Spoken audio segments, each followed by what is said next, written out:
Storytelling episode kedua. Aku ingin menjelaskan sama kamu kalau ternyata aku masih mengalami yang namanya perfeksionis. Sering tag, kemudian delete, tag, kemudian delete lagi. Dan video ini akhirnya tidak jadi-jadi. Maka dari itu aku perlu melakukan yang namanya letting go. Sebelumnya aku sudah menjelaskan ke kamu kalau apapun yang terjadi di video ini, terutama pada suara, ya sudah terjadi saja. Karena sekali lagi, tidak semua hal bisa aku kendalikan. Dan di episode kedua kali ini, aku mau jelasin ke kamu tentang storytelling itu butuh orang yang akan kita tuju dan juga siapa yang akan membicarakannya. Orang yang akan kita tuju ini adalah orang yang akan mendengarkan storytelling kita atau akan membaca storytelling kita. Misalnya saja, aku adalah seorang penulis dan aku pengen ceritaku dibaca oleh remaja umur 15 tahun sampai 18 tahun. Tentu bahasanya akan berbeda kalau aku ingin bercerita atau menulis cerita kepada orang-orang dewasa umur 20 tahun ke atas. Beda loh, beda banget. Struktur kalimatnya aja bisa beda. Maka dari itu, kamu tentukan dulu siapa nih yang akan mendengarkan ceritamu. Dan kamu juga harusnya bertindak sebagai kamu ini ingin menjadi seperti apa atau menjadi apa. Aku akan kasih contoh ya. Misalnya aja kamu ingin bercerita kepada anak kelas 1 SD. Misalnya aja dia adalah keponakanmu. Kemudian kamu sendiri bertindak sebagai pamannya dia yang akan menceritakan tentang masa lalumu yang lucu. Kalaupun tidak bisa lucu, yang penting yang unik.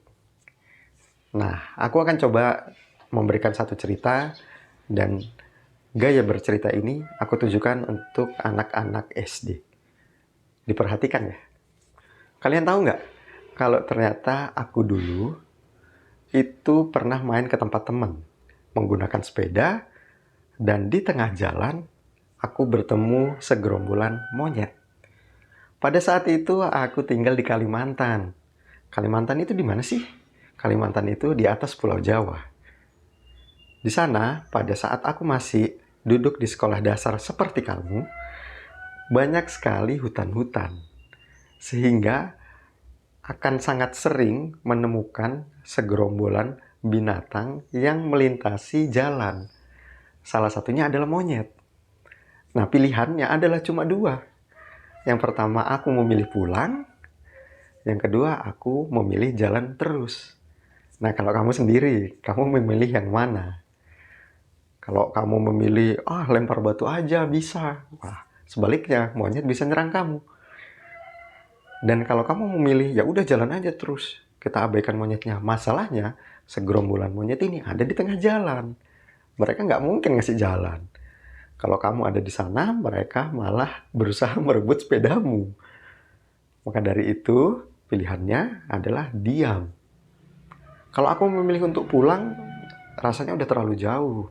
Di saat itu belum ada handphone. Jadi kita atau kami ini janjian dulu sebelumnya di sekolah. Misalnya aja nama temanku ini Anton. Ton, hari Minggu aku ke rumahmu ya. Itu janjiannya dari hari Sabtu. Jadi nggak ada handphone, ya sudah, mau nggak mau. Kalau sudah janjian dan Anton bilang, oke, nanti aku tunggu di rumah hari Sabtu. Jam berapa? Jam 10 pagi ya. Nah, dari situ Anton akan nunggu itu di rumahnya. Sedangkan aku kan mau nggak mau harus menepati janji. Bener nggak? Bener. Maka dari itu, setelah aku tahu ada segerombolan monyet di jalan, aku memilih untuk diam. Nggak pulang. Kalau pulang, ke depannya Anton nggak mau lagi nerima aku jadi temannya. Apalagi kalau aku mau main ke rumah Anton, dia nggak akan mau. Karena aku sudah mengkhianati janji. Mau nggak mau, aku nunggu sampai segerombolan monyet itu pergi. Apakah monyetnya pergi? Pergi tentu. Dan ya udah, setelah monyetnya pergi, aku tinggal jalan lagi naik sepeda. Walaupun nunggunya lama banget. Ada itu 1 jam. Sampai capek nunggunya di pinggir jalan gitu kan. Bahkan ada bapak-bapak yang pakai mobil nanyain, "Dek ngapain? Nggak bisa lewat om."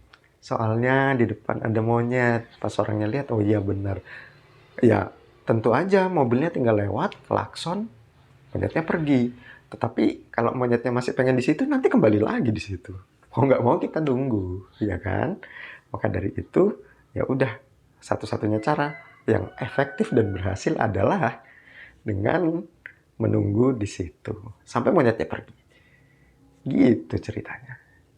Itu adalah contoh untuk bercerita kepada anak-anak SD. Mungkin metode bercerita ini akan berbeda dengan yang kamu miliki. Hanya saja kamu sudah tahu target yang akan mendengarkan ceritamu itu siapa dan kamu bertindak sebagai siapa juga. Target ceritamu itu adalah anak SD, akan berbeda model ceritanya kalau kamu bercerita untuk anak SMP, untuk anak SMA, ataupun untuk teman-teman kuliah misalnya. Gitu. Oke? Kita ketemu di episode ketiga ya.